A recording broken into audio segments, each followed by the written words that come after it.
Gokarna. First ದಿವಸ Gokarna main beach ಇಂದ start ಮಾಡಿ. ಗೋಕರ್ಣ ಮೈನ್ ಬೀಚ್ ಏನಕ್ಕೆ ಫೇಮಸ್ ಅಂದ್ರೆ ಶಿವನ್ ಆರ್ಟ್ ಬಂದ್ಬಿಟ್ಟು ಅಲ್ಲೇ ಇರೋದಂತ ಹೇಳ್ತಾರೆ. ಸೊ ಅದಕ್ಕೆ ಅದನ್ನ ಗೋಕರ್ಣ ಅಂತ ನೇಮ್ ಮಾಡಿರೋ. ಮಿಸ್ ಮಾಡ್ದಿರಂಗೆ ಈವ್ನಿಂಗ್ ಸನ್ಸೆಟ್ ನ ನೋಡಿ. ಅದಾದ್ಮೇಲೆ ನೈಟ್ ಬೀಚ್ ಅಲ್ಲಿ ಅಲೆಗಳ ಸೌಂಡ್ ನ ಫೀಲ್ ಮಾಡಿ. ಇನ್ನೇನು ಸೆಕೆಂಡ್ ದಿವಸ ನಿಮ್ ಟ್ರಿಪ್ ನ ಅಡ್ವೆಂಚರ್ ಆಗಿ ಸ್ಟಾರ್ಟ್ ಮಾಡೋಣ.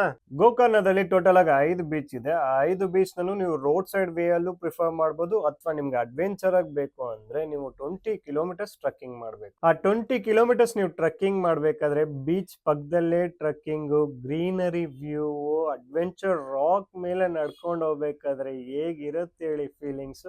ಫಸ್ಟ್ ಮೈನ್ ಬೀಚ್ ಇಂದ ಕುಡ್ಲೆ ಬೀಚ್ ಸ್ಟಾರ್ಟ್ ಮಾಡಿ. ಆ ಕುಡ್ಲೆ ಬೀಚ್ ಅಲ್ಲಿ ಪೀಸ್ಫುಲ್ ಆಗಿ ಸನ್ಸೆಟ್ ನೋಡಬಹುದು. ನೆಕ್ಸ್ಟ್ ಓಮ್ ಬೀಚ್ ಹೋಗಿ. ಓಮ್ ಬೀಚ್ ಏನಕ್ಕೆ ಫೇಮಸ್ ಅಂದ್ರೆ ಮೇಲೆಯಿಂದ ಟಾಪ್ ವ್ಯೂ ನೋಡ್ಬೇಕಾದ್ರೆ ಓಮ್ ಅಂತ ತೋರ್ಸತ್. Next half moon beach. Half moon beach ಏನಕ್ಕೆ ಫೇಮಸ್ ಅಂದ್ರೆ ಆ ವೇವ್ಸ್ ಶೇಪ್ ಬಂದ್ಬಿಟ್ಟು ಹಾಫ್ ಮೂನ್ ತರನೇ